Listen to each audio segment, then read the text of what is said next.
Good morning, everybody. It's your favorite aspiring revolutionary here, a wandering author, reminding you that we are all the authors of our own lives. As always, my message remains the same: spend less, live more, earn your freedom with reality. Today, we are in Cherokee Park at the heart of Louisville. It runs alongside a small river, and I'd like to talk a little bit about our freedom of time in our culture, and then I'd like to mention the conflict of the orders, which is an ancient Roman era conflict between the patrician and plebeian class of people. So,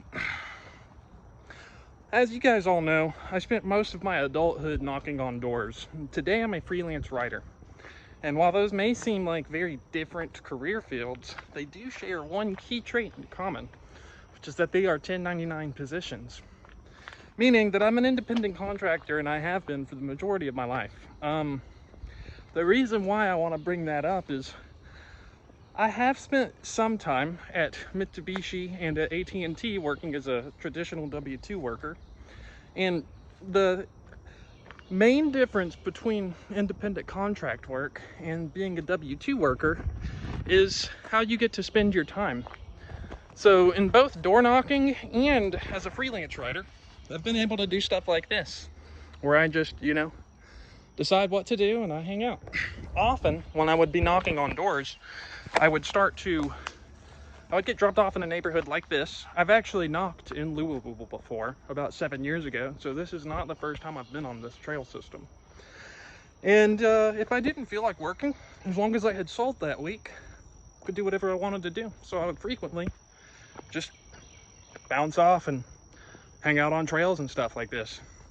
And it never struck me as weird, because that's kind of how life is as a child and in school. Like, if you want to go out in nature, it's not that big of a deal. You just do it, Working at AT&T for 2 years showed me that that is not how the majority of adults spend their life. Most adults have to listen to what they're told to do, be somewhere at a specific time, and they're very limited in where they can go and when they can go there. As a freelance writer, I can decide, like this morning, I made 15 bucks already. It's not a whole lot, but it's little, it starts me off to a good start, and then throughout the day, I'll be able to earn more later on. And now, I'm doing the trails. Now, let's turn to Roman era politics. So I've mentioned it before on some previous videos that the big reason I'm interested in Roman era politics is we are literally living in Rome's heritage. The entire idea of the separation of powers that we've based the American government off of is a direct descendant of the Roman system.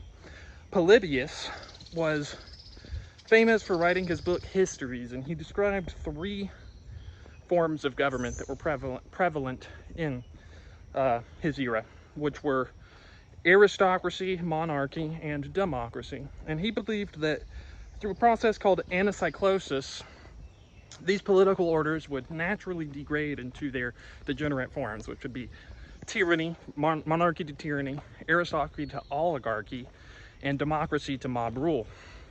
And he believed that the reason the Roman system was able to stick around so long was because it combined a little bit of all 3 of those forms of government. The entire reason we even have a president and a vice president is because in Rome, they had 2 consulars. Now, the big difference between our president and vice president and the Roman consulars is the Roman consulars were totally equal. They shared exactly the same powers. During the days of the early Republic, there was a huge conflict between the patrician class and the plebeians, which is essentially the aristocrats and the common folk.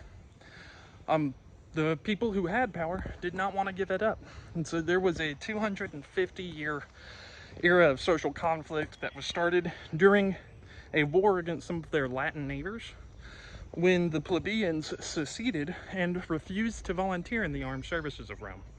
They went to the Sacred Mount, and for several hundred years, the system they came up with during this time, where they had the tribune of the plebs, helped to keep the Republic together.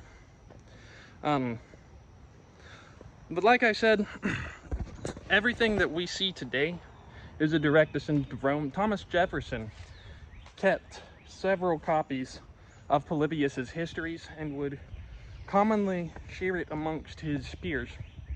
So we could look back at the history of social conflict, and today it's employers and employees generally, but the same message has always been true, whether it's plebs and patricians or employers and employees. The people who have power are not going to want to share it. As always, my message remains the same: spend less, live more, earn your freedom with frugality. It's a Wandering Author here, coming at you from Cherokee Park. I hope you guys have a wonderful day.